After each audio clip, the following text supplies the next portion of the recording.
Good morning. Good morning. Good morning. Welcome to the Unitarian Universalist Congregation of Hillsborough, UUCH. We continually seek to be an open-hearted and welcoming community for all who are looking for connection, meaning, and support. Our worship does not follow a single fixed form, nor do we ask one another to share the same creed or set of beliefs. Instead, we are a covenantal community, bound by our promise to care for one another as we each pursue our own lifelong search for truth and meaning in matters of faith. Welcome to each of you, familiar faces and first-time visitors alike. Your presence today matters. Whether this is your very first Sunday with us or one of many, we are enriched by your being here. We are a community of many beliefs, backgrounds, sexual orientations, and gender identities. Together we are learning, growing, and becoming, and each of us is held in love. Just as you are, you belong here. Now please turn to those around you and greet them with a joyful and generous good morning.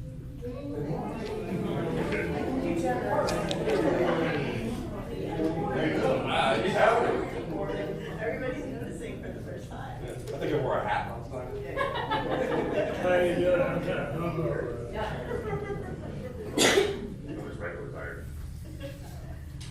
I'd like to welcome back the Reverend Caleb Graves, whom I will introduce before his homily.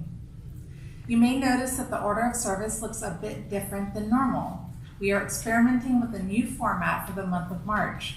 Children will be present for the entire service. We will have a time for all ages during the service, and then both children and adults will have religious exploration classes after the service. We have made a few adjustments to make this possible within the same basic time frame. The service will be from 10:30 to 11:15. Then the children, youth, and adult RE will be from 11:30 to 12:30. We will have coffee and substantial snacks available for you to grab in between. Following the coffee break, we invite everyone to stay for today's faith development offering. We will seek your feedback on this new format experiment once March is over. Now, before we begin our time of worship, please take a moment to review your order of service, where you'll find announcements printed on the back. We'll pause briefly to share any additional announcements not already listed. And finally, please take a moment now to ensure that your cell phone is turned off or set to silent.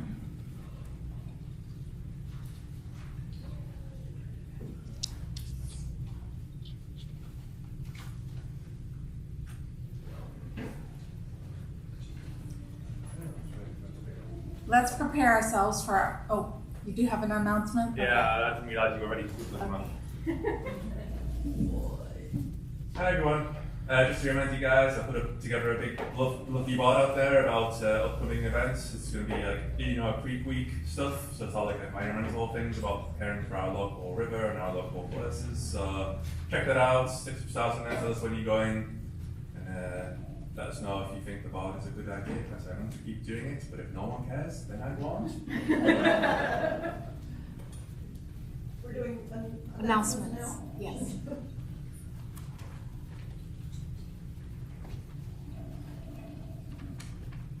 Well, first of all, I hope everybody is getting the announcements every week. And thank you so much, Amy, for all of the work that you put into making sure that everything that's going on this week is there. Particularly Orange UU Justice NC. And I want to just specify a couple of things that are already there. On Monday, March 9th, there's a Zoom call related to Standing with Love. And on Wednesday, there is a Zoom call about UU the Vote. And I'm getting a nod. And all the information and the Zoom link is in your announcements. Newsletter. In the newsletter. Yeah, thank you. Get involved. It's an important year to get involved. Thank you.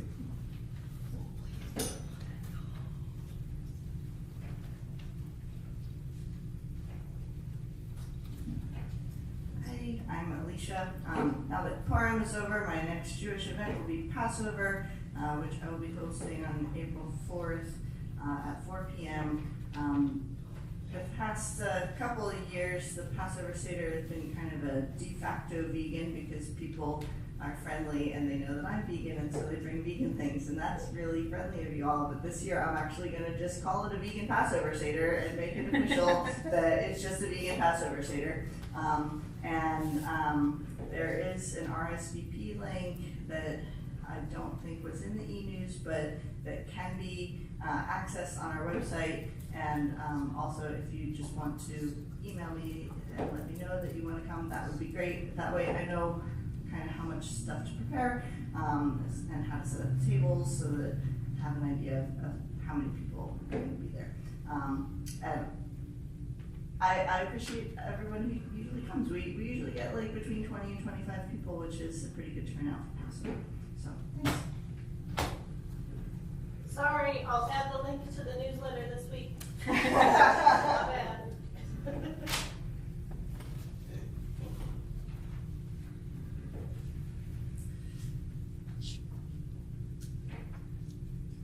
Let's prepare ourselves for our time of reflection and celebration by reminding ourselves of who we are and why we gather.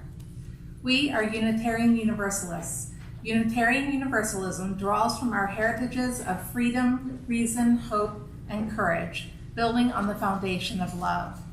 Love is the power that holds us together and is at the center of our shared values. Our chalice lighter this morning is Jacob.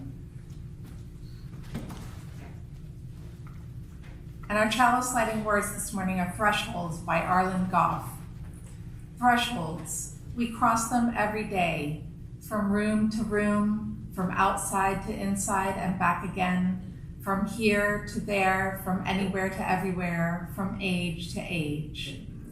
Each threshold offers an opportunity for change, for renewal, for transformation, from what we were and what we are to what we can be. In this hour and in this place, we cross a threshold from our day-to-day everydayness into space and time attuned to the other, to the sacred, to the holy, into an awareness of new life pregnant with possibilities. How will we be renewed in this moment? How will we be changed by this hour? How will we be transformed through this gathering of beloved community? Come, you longing, thirsty souls, come, let us worship together. Now our opening hymn. Please stand in body or spirit as we sing our opening hymn, when our heart is in a holy place.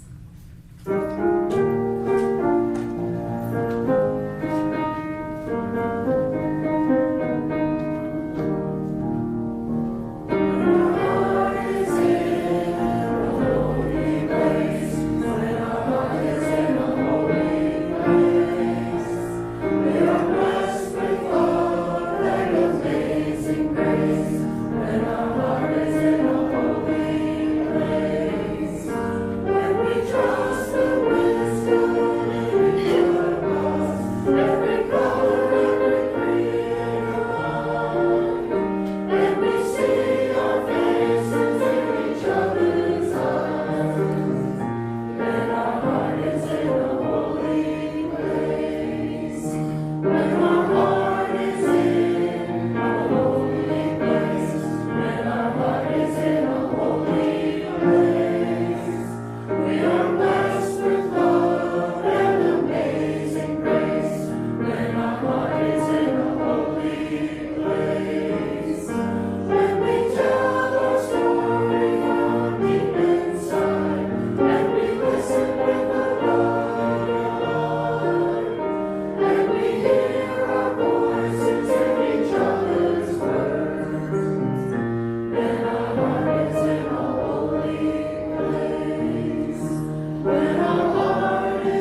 There we go.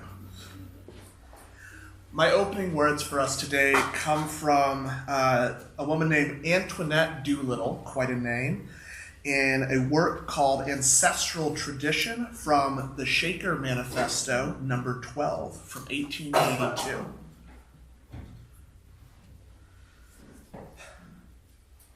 Thorough investigation on our part often convinces us that many of those ideas are only ancestrally ours, inherited, and have not come to us through close reasoning nor earned by labor.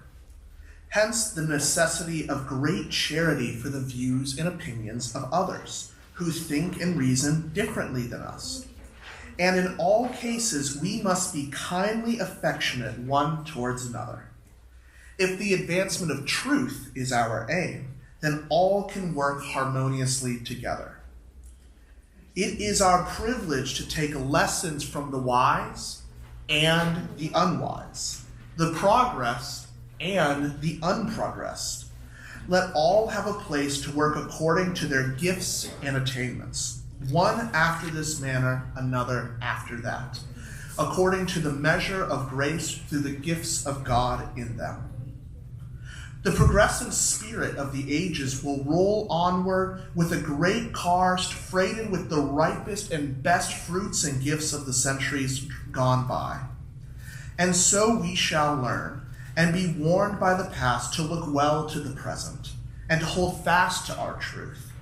While we are pressed to know and understand the future, we must also meet whatever is here now, whether joy or woe, prosperity or adversity. If we are forewarned, we can also be prepared, and thus we will be able to stand where others have fallen in the truth, but only if we are debtors both to the wise and those we consider unwise.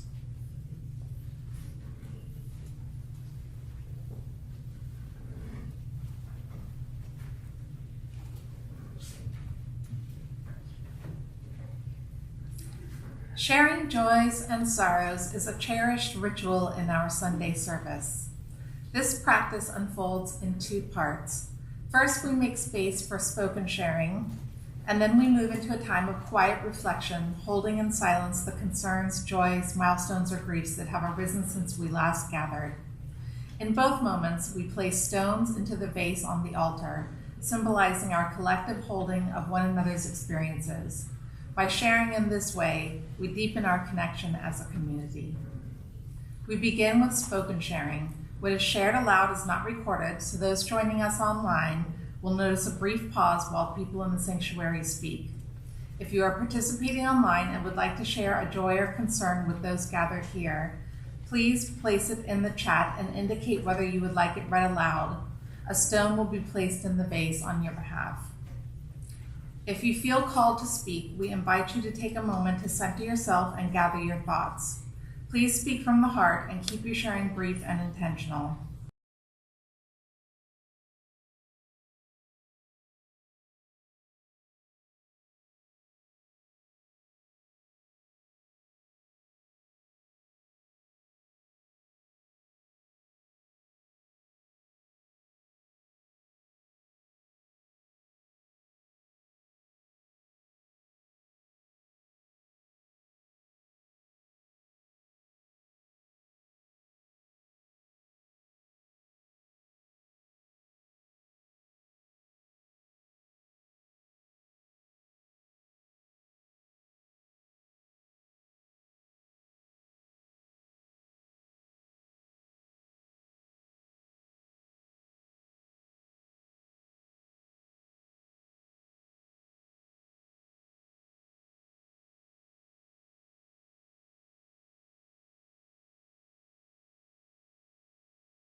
things within the heart of this community, both spoken and unspoken, by remaining silent for a moment as we consider what has been shared and how we might respond.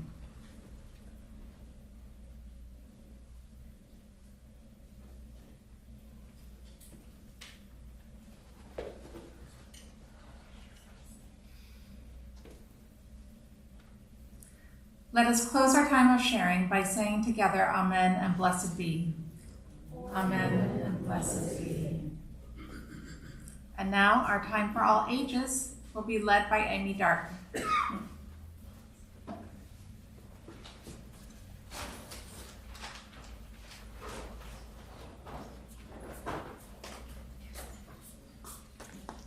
Hey y'all. Here we go again. Where can I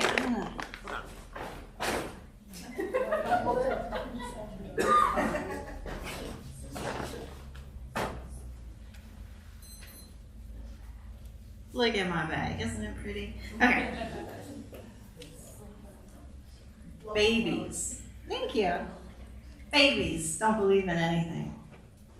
They aren't born Buddhist or Baptist or believers of any sort. But soon after we arrive in this world, we start to gather ideas. We pick up beliefs and ideas about people and animals and families. We collect ideas about stars and comets and how it all got started. We accumulate beliefs about good and bad, right and wrong, what's healthy and unhealthy, and what is important in life. All of these beliefs, which we get from our parents and playmates, from the TV and to Sunday school, go into our belief bag. Most religions define themselves by what they believe or by what's inside the bag. Christians, for instance, believe in Jesus. Muslims believe in Allah and the Prophet Muhammad. Buddhists believe in the Four Noble Truths. Unitarian Universalists don't have just one set of beliefs. What makes us different is the way we Unitarian Universalists carry our beliefs, because there are different ways of holding your belief bag. For example, some people hold their bag like this.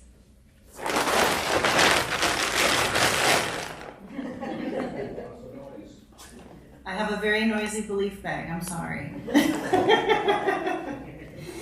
Some people clutch it close and make sure the top is tightly sealed because they don't want their beliefs exposed to any new ideas that could threaten what's inside. They've got their whole world wrapped up in a nice, tidy package, and because their bag is all closed up, we call these people closed-minded. On the other hand,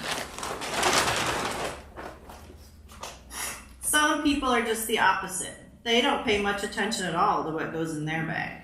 One idea is as good as another, and if other folks believe it, or if they read it on the internet or saw it on TV, then it must be true. They carry their bag in a sloppy manner. And then there are people who carry their bags like this.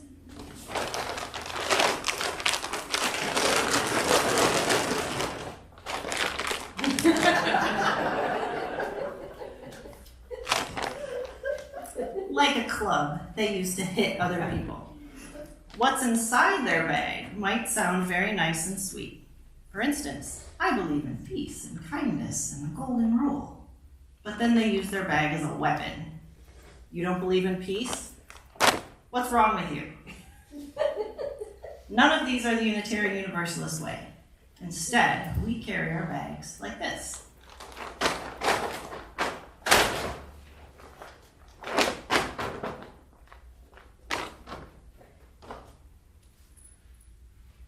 Like a normal person.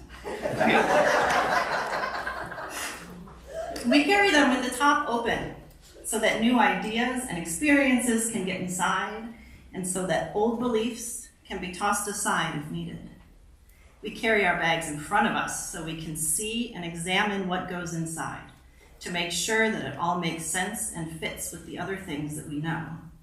and also so we can see what our neighbors think and share our thoughts with others. Above all, we never use our beliefs to beat up or bully other people. That's what it means to be a Unitarian Universalist. The next time somebody asks you, what do the people here believe, you can tell them, for Unitarian Universalists, it is less important what you believe than how you hold your beliefs. It's important how you acquire them, how you share them, and above all, what you do with them, that counts.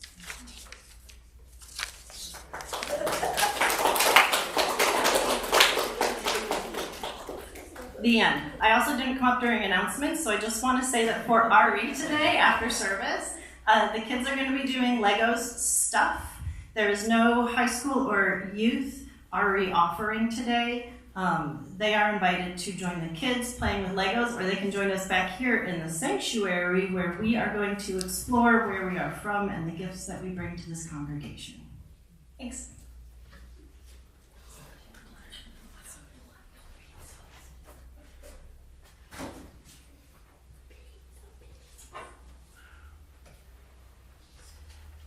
Each Sunday, we receive a monetary offering to support meaningful and deserving causes.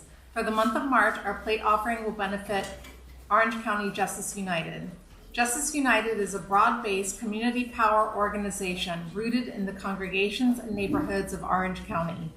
With that in mind, we invite you to give generously.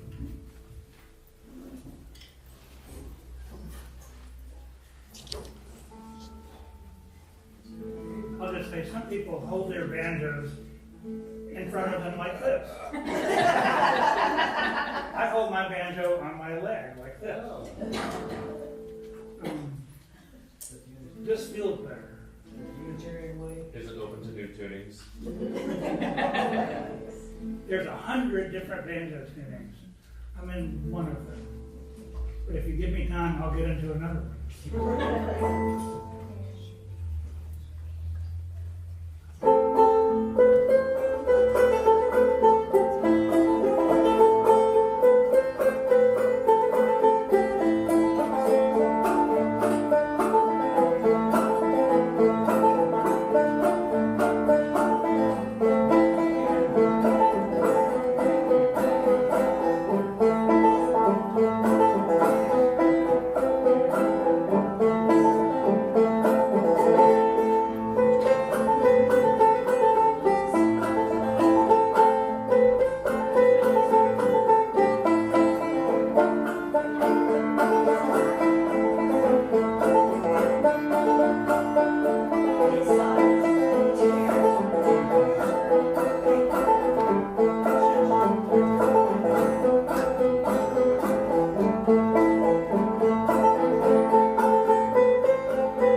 That was fabulous, thank you.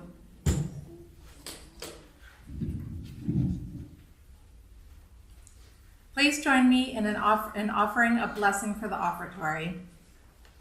For the love that surrounds us every morning, for the friends beside us, and for the generous gifts just received, let us be truly grateful. I'd like to welcome our speaker this morning, Reverend Caleb Graves. Reverend Graves is the congregational mobilizer at UU Justice NC. He is also ordained in a progressive Baptist tradition and is an MDiv graduate of Duke Divinity School. He is currently enrolled in the Psychology Masters at Fayetteville State University. His academic work focuses on the intersection of political extremism, religion, and alternate states of consciousness.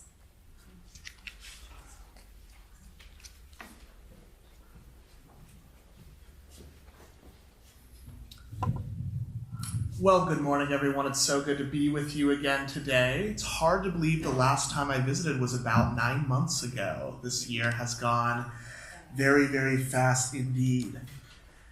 Now, as I try to write this sermon that I'm going to be giving you today, I kept running into walls, into barriers. I'd sit down and try to write, but I couldn't get anything out.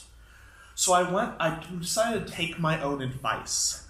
Instead of trying to force a speech, force a sermon, I decided to engage in the little good things of life. I went on a nice walk. I ate goat cheese with berries. I watched the clouds for a little while. And after I did these things, wouldn't you know it, I was able to start writing this sermon again. It's not a surprise that I have been struggling with creative work recently. I'm sure some of you have had trouble with your work as well, because for those who care and feel deeply about the world around them, these have been difficult days. Minneapolis, Tehran, Gaza City, and Caracas sit heavily on our minds, as do our everyday struggles. Especially since healthcare became more expensive at the beginning of this year, I've heard from many in UU congregations that life has gotten hard. Approximately half of Americans report being behind on their bills at some point in the past year, and 3/4 say they're struggling to pay their bills even if they do get paid on time. This is especially difficult, of course, for working parents. Many of us love people who personally or we are ourselves affected by the anti-trans, anti-immigrant, and otherwise bigoted policies that are being forced upon us. We carry both of these things inside of us. Big abstract tragedies that dominate the headlines, and the very real personal grinding away of struggles in our daily life. This dense fog blocks the beautiful treasures that all faith traditions tell us can be found in the simple things, simple gifts. Midway between ascetic excess, for instance, not eating for a very long period of time, and hedonistic excess, i.e. eating luxury goods for every meal, the simple way teaches us to root ourselves more deeply in the present moment with all it offers, instead of striving endlessly for something more and something in the future. Simplicity is named as one of the 3 treasures in the Tao Te Ching, along with kindness and humility. Jesus reminded his disciples that today has enough of its worries. We don't need to be consumed with thoughts of tomorrow. Simplicity includes all those gifts which we know are valuable. Time with our family, a hot cup of tea on a cool spring evening at sunset, a filling, fresh meal made by someone who loves us, a kiss from a partner, a game of catch with a child, looking into our cat or dog's eye, gazing into the sky and forgetting there was anything else besides the stars, smelling the soil after the rain, or a book we've read 100 times without ever growing bored of it. These are the things which the Tao calls simple food, simple clothes, simple life. It is what women's suffrage and the women's workers' movement called our bread and roses. It is what Jesus and the Talmud meant when they taught to pray for daily bread. The simple things are those gifts which restore and bring joy to our hearts, bodies, and spirits without ever overfilling them. Those are the gifts that are always just enough. But the modern system has turned the simple life on its head. Instead of accepting gifts of the earth and our fellow human beings, the complexity and bureaucracy tells us that we must earn a living instead of accepting a gift, forcing us to take on more work, learn more technology, pack our calendar, and rush through every day in order to pay the rent and buy the groceries and obtain the medication that allows us to enjoy another simple meal with the people that we love. But by the time we've stuffed all of these things into our heads, it can be impossible to get it back out. We miss the simple moments in life that we worked so hard for because we worked so hard for them. And one day we might even forget what we were working for in the first place, the gifts we were longing for. We fill life instead with complex distractions, doom scrolling, attention and external praise from others, garbage television that we only half watch while it's on, impulse purchases for gadgets we'll never use. Instead of nourishing simple things, we try to fill that hole in the center of our soul with ever-fleeting escapes. This is the plot of many feel-good movies. I don't know if you've ever seen the Christmas movie Jingle All the Way or the 1991 movie Hook, but it's a lot of these family movies where the dad or mom works really, really hard at their corporate job or as an athlete or as an actor or actress, but then through divine intervention or some sort of zany events, they realize that the real treasure was here the whole time. And then they usually tell their boss that they're not going to work the same hours or they quit. They're going to pay attention to what really matters in life. And then everyone lives happily ever after. But that's obviously easier said than done, right? One of the primary reasons that I think this cliche in these movies cannot be practically applied to our life is that it focuses on the upper class life. The families in these movies tend to live in big McMansions, have money for a lot of extracurricular activities that the parents can miss. And working is about obtaining status and power since they're independently wealthy, making it possible for the protagonist's liberation to be quitting their job. That's not the simple life.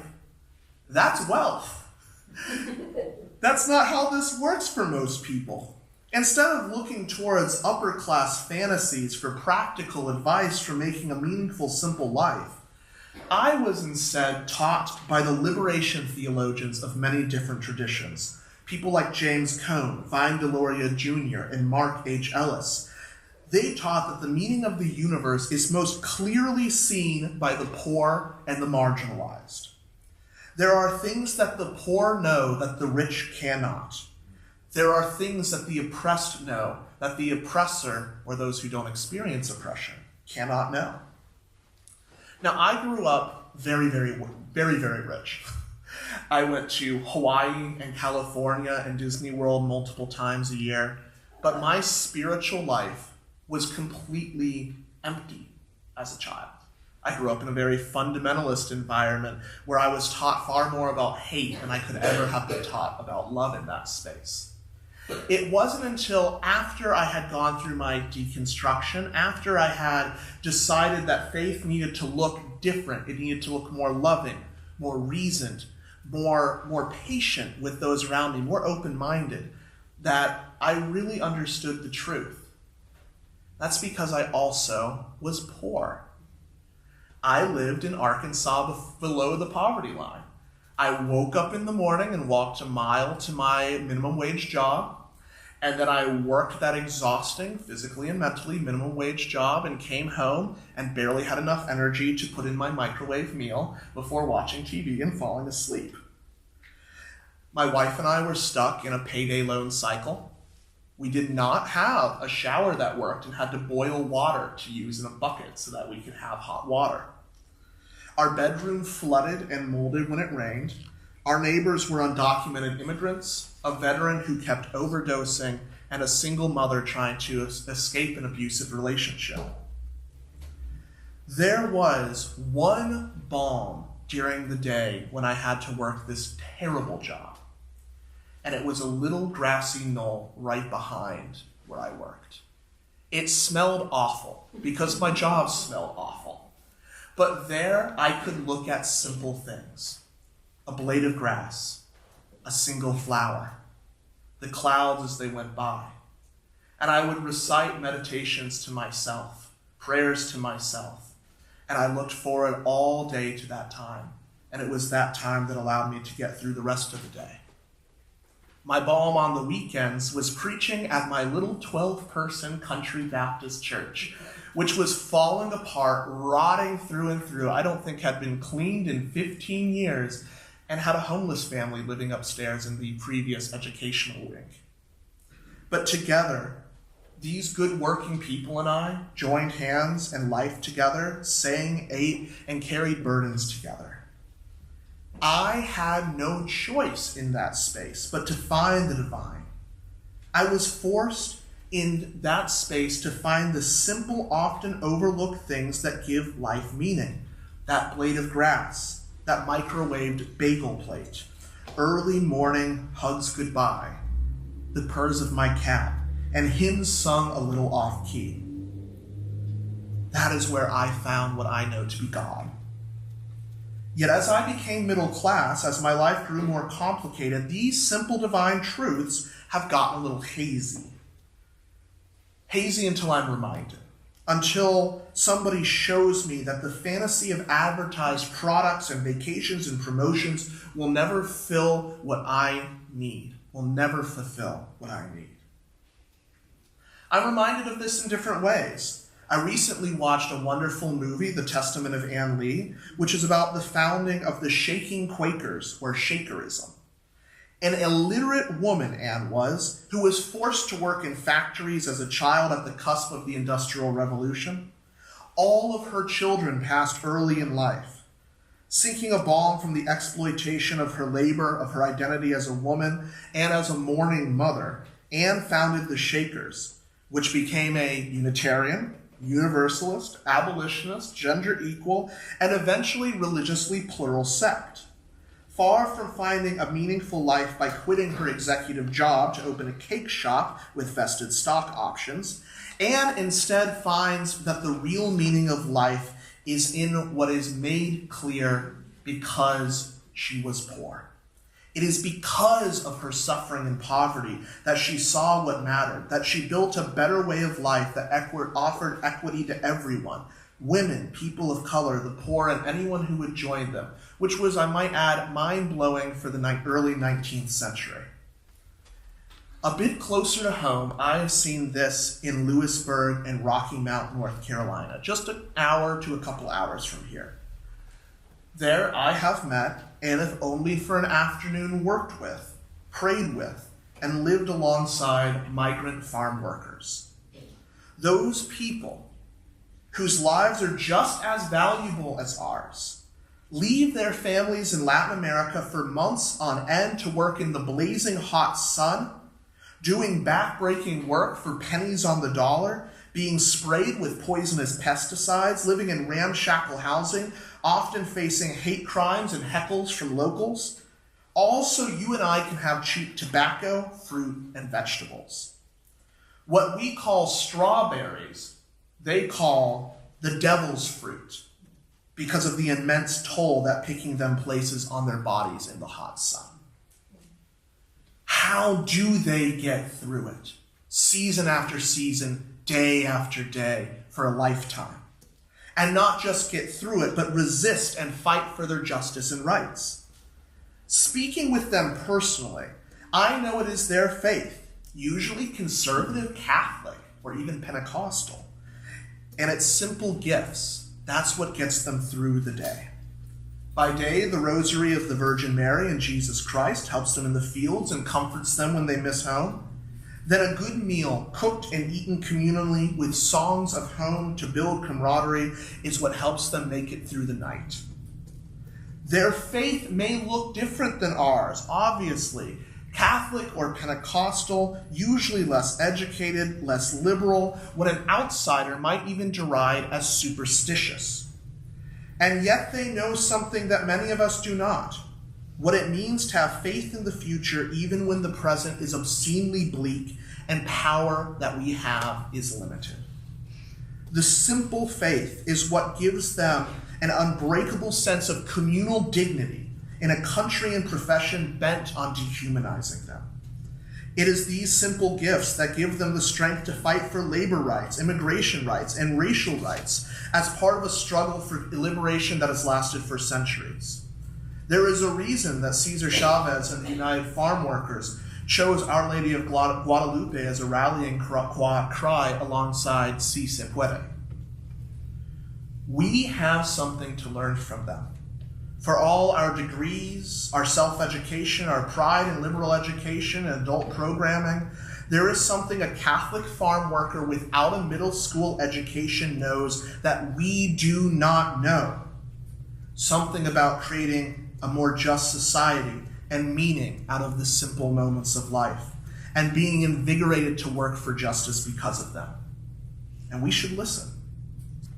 And if you are experiencing poverty or suffering, and it is you who feels that each day is impossibly difficult to get through, take heart. There should be no shame in past due bills, collection calls, or eviction notices. You have a power, you have a dignity, you have a wisdom that other people simply do not have. I also want to be clear that I am not trying to romanticize suffering or poverty. They are not necessary. Poverty is artificial, horrible, social murder.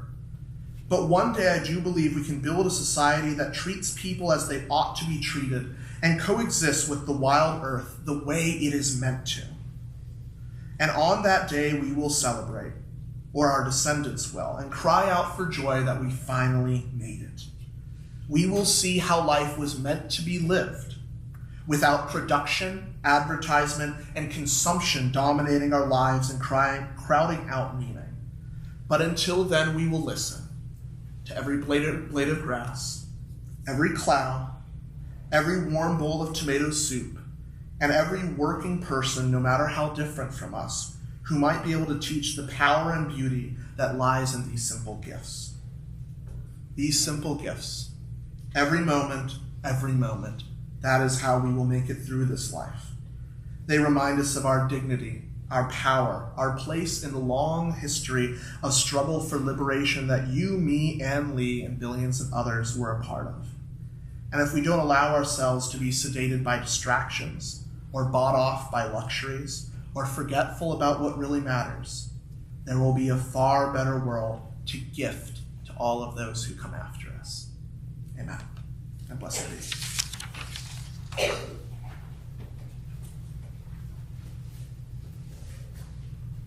Thank you so much, Reverend. That was really beautiful. Please stand and embody your spirit as we sing our closing hymn, "'Tis a Gift to Be Simple."